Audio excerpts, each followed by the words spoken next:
Hey guys, welcome back to our channel. সবাই কেমন আছো? আশা করি সবাই খুব ভালো আছো, আমিও ভালো আছি। তো দেখতেই পাচ্ছ সকাল সকাল আমি ভোর 5টায় উঠে রান্নাবান্না শুরু করে দিয়েছি, কারণ বর যাবে ডিউটিতে আর মাও যাবে না আজকে। তো আমি রান্নাবান্নাগুলো কমপ্লিট করে রাখছি। আর এদিকে মেয়ে আর আমি প্রায় রেডি হয়ে গেছি, যাবো বৌদির সাথে, তোমাদের বলছিলাম।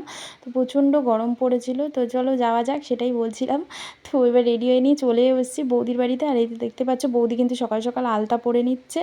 আর আলতা পরলে কিন্তু তো এখানে বড় বৌদি চুলে একটু ক্লিপিং করে দিচ্ছিল। তো এদিকে দেখতেই পাচ্ছ আমি বৌদিকে জাস্ট একটু পাউডার লাগিয়ে দিচ্ছি, মেকআপ সেটস, মানে যে পাউডারটা থাকে ওই পাউডারটা। তো যাই হোক, এখন ওই পাউডারের নামটা আমার মনে পড়ছে না, কারণ আমি কিন্তু মেকআপ করতে খুবই ভালোবাসি, যে কোনো অকেশনে হোক, বাট সবসময় এখন করে হয়ে ওঠে না মেয়ের জন্য।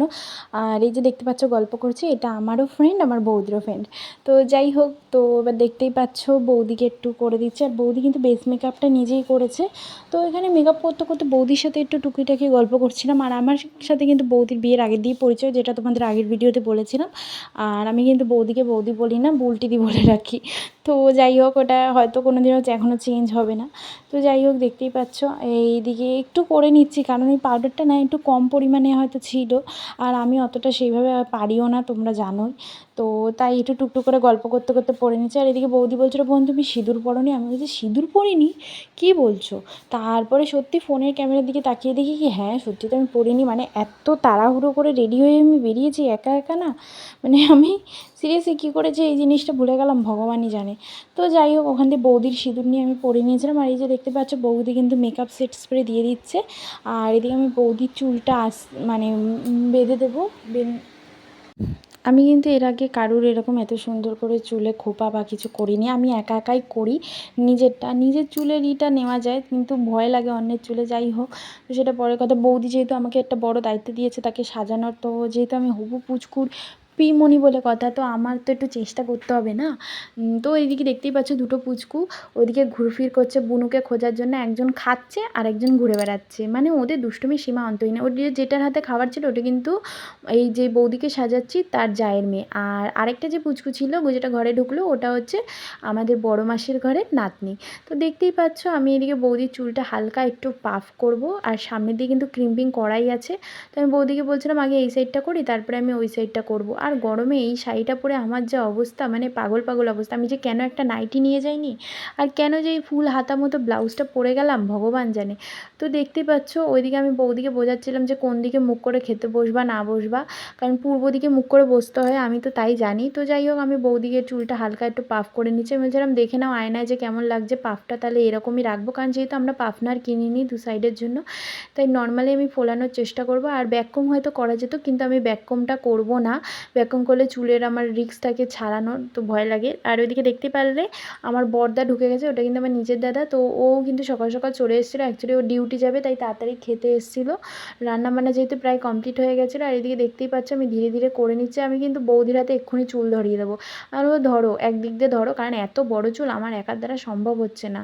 হ্যাঁ, তো যাই হোক, আমি আর যা গরম পড়েছিল উফ। আর ওইদিকে দেখতেই পাচ্ছ বৌদি কিন্তু হাতে একটু মেহেন্দি পরে নিয়েছিল, জাস্ট একটু অল্পখানি।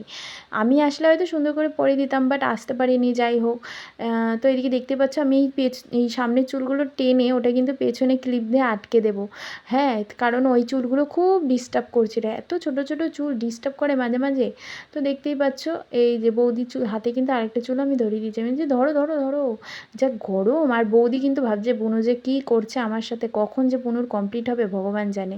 আর এই যে পুচকু আবার চলে এসছে, বলছে বুনু কোথায় বুনু কোথায়? আমি বললাম বুনু নেই, বুনু তো হারিয়ে গেছে। তো এদিকে দেখতেই পাচ্ছ বৌদি খোপা কিন্তু প্রায় কমপ্লিট করে ফেলেছে। আর এদিকে দেখতে পাচ্ছ জুঁই ফুল দিয়ে কিন্তু আমি খোপাটা পুরো কাভার করে দেবো। আর এদিকে দেখতে পাচ্ছ আমাদের বান্ধবী কিন্তু সেলফি তুলছিল। আর জুঁই ফুলের গন্ধটা এত সুন্দর ছিল, মানে বলার মতো, হেব্বি সুন্দর। দাদা যে কোথা দিয়ে ফুলটা এনেছিল কে জানে, আমার খুব ভালো লাগছিল। আর আমি কিন্তু এই ফার্স্ট কারোর খোপায় এই জুঁই ফুল অ্যাটাচ করলাম। আর এই ফুলগুলো কিন্তু আমি ইউপিন দিয়ে করেছি, কারণ ইউপিন দিয়ে আমি দেখেছি সব মেকআপ আর্টিস্টদের করতে। আর আমি বৌদিকে বলছিলাম দেখো কিরম লাগছে। বৌদি বলছে ফুল যদি একটু বেঁচে যায় তাহলে আমার এই সামনেটুকু দিয়ে দিই। তো আমি বললাম দেখো যদি আগে বাঁচে তাহলে দেবোখানে। তো দেখতেই পাচ্ছ আমি ধীরে ধীরে কিন্তু ফুল দিয়ে পুরো খোপাটা কভার করব। আর খোপাটা কিন্তু খুবই সুন্দর লাগছিল, মানে কমপ্লিট হওয়ার পর তোমরা দেখতে পারবে। এই যে দেখো ফুল দিয়ে কমপ্লিট হওয়ার পর কী সুন্দর লাগছে। আর এদিকে পুচকু আবার চলে এসেছিলো, তো ওর জামার ফিতাটা খুলে গেছিলো, তাই বললো পিমনি তুমি একটু বেঁধে দাও। তাই আমি ফিতাটা বেঁধে দিচ্ছিলাম আর ওর সাথে গল্প করছিলাম। ও যেহেতু আমাদের থেকে অনেকটাই দূরে থাকে, ওর বাড়িটা অনেকটাই দূরে, তাই সবসময় যাতায়াত থাকে না। আর এইদিকে মেজো মাসির বাড়ি যেহেতু কাছে, তাই মেজো মাসির বাড়ি যাতায়াত লেগেই থাকে। আর ওইদিকে দেখতেই পাচ্ছ তোমরা ডেকোরেটেড জিনিস, ওটা ওদের নতুন ঘরটা এখনো ঠিকমতো কমপ্লিট হয়নি, তাই ওই ঘরে রান্নাবান্না হচ্ছে। তো এইখানে ওর সাথে গল্প করছিলাম, পড়াশোনা কেমন চলছে, শরীর ঠিক আছে কি না, আসলে অনেক দিন বাদে ওর সাথে দেখা না। আর এদিকে দেখতে পাচ্ছ আমার মেয়ে কিন্তু ঘুমিয়ে পড়েছে। আর এদিকে বৌদির শাড়িটা আমি খুলে নিচ্ছিলাম, বৌদির শাড়িটা আমি পরাবো আর পরে করে। আর বৌদির শাড়ি আর আমার শাড়িটা পুরো সেম, মানে আমার মেয়ের অন্নপ্রাশনে পরা শাড়িটা ওটা আমার বড়দা দিয়েছিল ভাইফোঁটায়। তো জাস্ট কালার দুটো সেম আর ডিজাইনগুলো আলাদা যথেষ্ট। তো যাই হোক আমার শাড়িটা পরলে একটু কুটকুট করে, কেন জানি না, ওই সুতোগুলো এত ধার। তো আমি সেটাই বলছিলাম। আর ব্লাউজ পিসটা খুবই সুন্দর ছিল, দেখতেই পাচ্ছ তোমরা, সেটাই আমি বৌদিকে পরিয়ে নেব। এই যে দেখতে পাচ্ছ বৌদিকে শাড়ি পরে কেমন লাগছে তোমরা অবশ্যই জানিও। আর ওই যে বৌদির এটা কিন্তু বৌদির এক অফিস কালিগ রূপালিদি। এই দিদিভাইটাও খুব মিষ্টি। আমি কিন্তু এই দিদিভাইকে এই ফার্স্ট মানে সামনাসামনি দেখলাম। আমি এর আগে কথা বলতাম, মানে শুনেছি সব বৌদির কাছ দিয়ে, খুব মিষ্টি দিদিভাইটা। তো দিদিভাইটা আমার মেয়েকে কোলে নিয়ে সময় কাটাচ্ছিল। তো দিদিভাইও চলে এসছে তাড়াতাড়ি।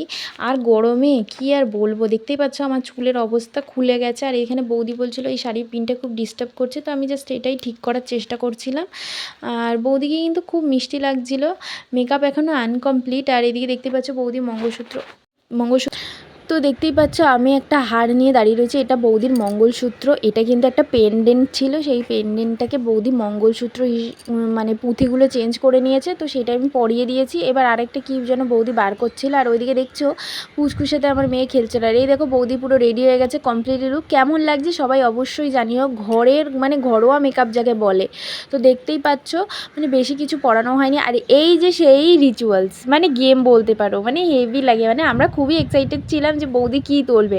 আর এই প্ল্যানিংটা কিন্তু আমারই ছিল যে কোনটায় নোরা থাকবে আর কোনটায় প্রদীপ। তো দেখতেই পাচ্ছ বৌদি নিজেই হতবাক হয়ে গেছে, ভেবেছিল কি ছোটোটার মধ্যে প্রদীপ আছে, বাট ওটার মধ্যে তো ছিল নোরা। তো যাই হোক আমরা কিন্তু খুব এক্সাইটেড ছিলাম আর বিশাল আনন্দ করেছি। আর এই দেখো বৌদির বোন আর আমি কিন্তু নোরাটাকে নিয়ে টানাটানি শুরু করে দিয়েছি, কারণ ওটা আমাদের হবু বেবি, ব্যাস। কারণ আমি পিসি আর ও মাসি, ব্যাস, আমার কোলে কেন দেবে না, হ্যাঁ, এই নিয়ে আমরা ঝগড়া শুরু করে দিয়েছিলাম। তো দেখতেই পাচ্ছ কেউই ছাড়তে পারছি না। আর এই যে আমি দিয়ে দিলাম ওই দিদিভাইয়ের কোলে, ওই দিদিভাইও কিন্তু পুচকুর একটা মাসি হবে। তো দেখতেই পাচ্ছ সবাই কীরকম আনন্দ করছে। আর ওইদিকে বৌদি চলে এসছে, বলছে কি বড় বৌদির কোলে দিতে, মানে আমার ওই বড় মাসির বৌমার কোলে। যে তো দেখতেই পাচ্ছ সেই দিক দিয়ে মানে ভিডিওটা ঠিকভাবে তো তোলা হয়নি অ্যাকচুয়ালি, আমরা তো সেইভাবে এখনও ক্যামেরাম্যান হয়ে উঠতে পারিনি। তো এই যে বৌদি খেতে বসে পড়েছে, কারণ অনেকটা লেট হয়ে গেছিলো, টাইমটাও প্রায় পার অবস্থা। আর এই যে দেখতেই পাচ্ছ সব পুচকু বাচ্চা নিয়ে বসে পড়েছে। আর এইভাবে ডেকোরেশন করেছিল, এটাই উল্টো দিকের ডেকোরেশন ছিল। তো যাই হোক এইসব পরের কথা। আর এই যে সবাই ব্লগ করছে, ভিডিও করছে। আর এই যে আমার দাদা যে বৌদির বর, তো দেখতেই পাচ্ছ সাউথ ইন্ডিয়ান স্টাইলে সেজে না পুরো রেডি হয়ে গেছে। দেখো দেখো আবার আয়নায় দেখছে, দেখো। আর এই যে আবার বড় বৌদি দেখেছো, ভেবেছি কি আমি রিলস করছি, কীরকম করে ফাজলামো করে, মানে সত্যি। আর এই যে আমার মা রেডি হয়ে গেছে। বৌদি কিন্তু আমাদের হেভি মিষ্টি, বলে লাভ নেই।